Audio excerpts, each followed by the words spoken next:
আসসালামু আলাইকুম ওয়া রাহমাতুল্লাহি ওয়া বারাকাতুহু। বিসমিল্লাহির রহমানির রহিম। হযরত ওমর রাদিয়াল্লাহু আনহু তার খেলাফতের যুগে প্রায়ই রাত্রিবেলা চৌকিদারের মতো পাহারা দিয়া বেড়াইতেন। একদা তিনি একটা মাঠের ভিতর দিয়া যাইতেছিলেন। হঠাৎ এক জায়গায় তিনি একটা পশমের তাঁবু দেখিতে পাইলেন, যাহা ইতিপূর্বে সেখানে কখনো ছিল না। তিনি তাঁবুর নিকট গিয়া দেখিলেন একটা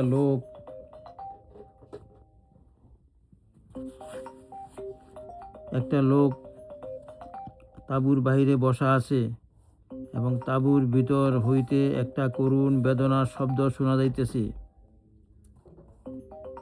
তিনি সালাম করিয়া লোকটাকে জিজ্ঞাসা করিলেন, ভাই, তুমি কে? কোথা হইতে আসিয়াছ? সে উত্তর করিল, আমি একজন বেদুইন মুসাফির, আমিরুল মুমিনের নিকট কিছু সাহায্যের জন্য আসিয়াছি।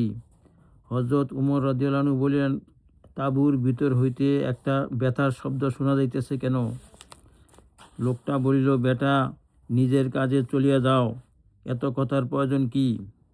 ওমর রাদিয়াল্লাহু আনহুর বারবার পীড়াপিড়িতে সে বলিল, আমার স্ত্রীর প্রসব বেদনা শুরু হইয়াছে, তাই সে কাতরাইতেছে।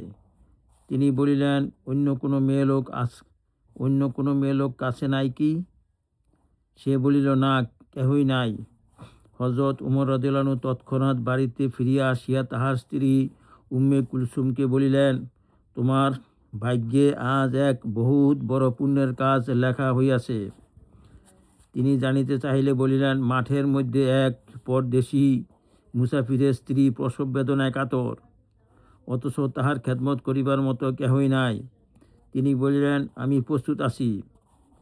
প্রস্তুত কেনই বা থাকিবেন না? ইনি হযরত ফাতেমা জোহরা রাদিয়াল্লাহু আনহার কন্যা ছিলেন। হযরত ওমর রাদিয়াল্লাহু আনহু বলিলেন, প্রসবের সময়কার প্রয়োজনীয় তেল, ন্যাকড়া ইত্যাদি লইয়া লও এবং একটা পাতিলে কিছু ঘি এবং কিছু দানাও সঙ্গে লইয়া লও। অতঃপর প্রয়োজনীয় জিনিসপত্র লইয়া তাহারা তাঁবুর নিকট পৌঁছিলেন। হযরত ওমর রাদিয়াল্লাহু আনহু আগুন জ্বালিয়া খাবার পাকাইতে শুরু করিলেন। ওদিকে বাচ্চা প্রসব হওয়ার পর হযরত উম্মে কুলসুম রাদিয়াল্লাহু আনহা আওয়াজ দিলেন, হে আমিরুল মুমিনিন, আপনার দোস্তকে পুত্র হওয়ার সুসংবাদ দান করুন। আমিরুল মুমিনিন শব্দ শোনা মাত্র লোকটি ঘাবড়িয়ে গেল। হযরত ওমর রাদিয়াল্লাহু আনহু বলিলেন, ঘাবড়াইবার কোনো কারণ নাই ভাই। এই বলিয়া তিনি পাতিলটা তাঁবুর নিকট রাখিয়া বলিলেন, মেয়ে লোকটাকে কিছু খানা খাওয়াইয়া দাও। হযরত উম্মে কুলসুম রাদিয়াল্লাহু আনহা প্রসূতিকে খানা খাওয়াইয়া পাতিলটা আবার বাহিরে রাখিয়া দিলেন। হযরত ওমর রাদিয়াল্লাহু আনহু লোকটিকে বলিলেন, ভাই, তুমিও খানা খাইয়া লও। সারা রাত্র জাগ্রত অবস্থায় কাটিয়া গেল। তারপরে তিনি বিবিকে নিয়া বাড়িতে ফিরিয়া আসিলেন এবং লোকটিকে বলিয়া আসিলেন, আগামীকাল আসিও, তোমার একটা ব্যবস্থা হইবে। হার ফায়দা: বর্তমান যুগে কোনো বাদশা বা নেতা তো দূরের কথা, সামান্য বিত্তশালী লোকও কি এমন আছে যে গরিব মুসাফিরের সাহায্যে নিজের বিবিকে মাঠে নিয়ে যাইতে পারেন, স্বয়ং চুলা জ্বালাইয়া রান্না করিতে পারেন? মালদার কেন কোনো দিনদারও কি এরূপ করিতে পারেন, যাহাদের নাম নিয়া আমরা গর্ববোধ করি এবং প্রতি ক্ষেত্রে তাহাদের মতো বরকত পাওয়ারও প্রত্যাশা করি?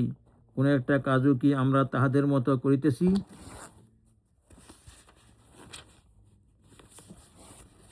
হে আল্লাহ, আমাদেরকে নেক আমল করার তৌফিক দান করুন।